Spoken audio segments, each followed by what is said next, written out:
Here's how to approach the Yale supplemental essays. My name's Kian. I help people apply to college, and a long time ago, I got into Yale University. But they're looking for people that they think that they can help become a leader in whatever it is they end up doing. As part of that, they want to understand who's going to make the most use of our resources and who's going to contribute significantly to our community. First thing that they ask for is your intended major, but they're asking, what are you interested in right now? Because they understand that your major might change. Immediately following that is an academic interest essay. You will address one of the subjects that you just chose, and it's okay if you don't have your entire life figured out here. Yale understands that, but the way I want you guys to think about it if you're unsure of your path is to phrase it as a hypothesis. This is what I believe I want to do and what I want to explore. Here's how I'm going to go test that at Yale. And if you know exactly what you want to do, that's even better. Then we have a very brief why Yale essay. I actually wrote about the Legend of Zelda video game here, but that's a story for another time. Be sure to describe things that are not offered anywhere else other than Yale, and be very specific when describing them. We have our quick takes. So first one is what inspires you. It can be related to your intended major, or it could be something different. But remember, you're trying to introduce information that you haven't shared elsewhere. Same thing here. When you're teaching any college course, it can be something that's related to your intended major,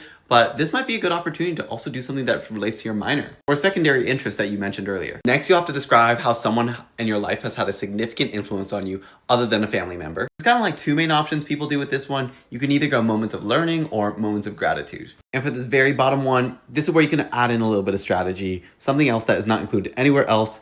What information do you need to give them that they have not heard already? It can be funny, it can be serious. Just think about what gap do I need to fill. And you have to choose one of 3 different prompts for a 400-word essay. The first one is about a time where you disagreed with someone. A lot of schools ask this nowadays. They just want to know that you can have meaningful discourse with someone that you disagree with. It's not about being right. It's about showing that you can learn from anybody. I usually encourage folks in general to stay away from talking about parents, but of course, if your disagreement with your parents is foundational, it's really influential to your lived experience, totally fair game to talk about. If you do talk about something with your parents or your family, make sure it's something that not a lot of other people could talk about themselves. This is a classic community essay. If you choose this route, I'd encourage you to show a different side of you that you haven't been able to show elsewhere. So maybe an aspect of your background or identity or a passion of yours that you haven't had a chance to expound on. Just like they say here, you can define community however you like. Think about it very flexibly. This last one is very similar to the community essay. It's just basically saying, is there anything else that we need to know about your lived experience that's going to provide important context and make us think more of you? Drop any questions you have in the comments and make sure to like and follow for more.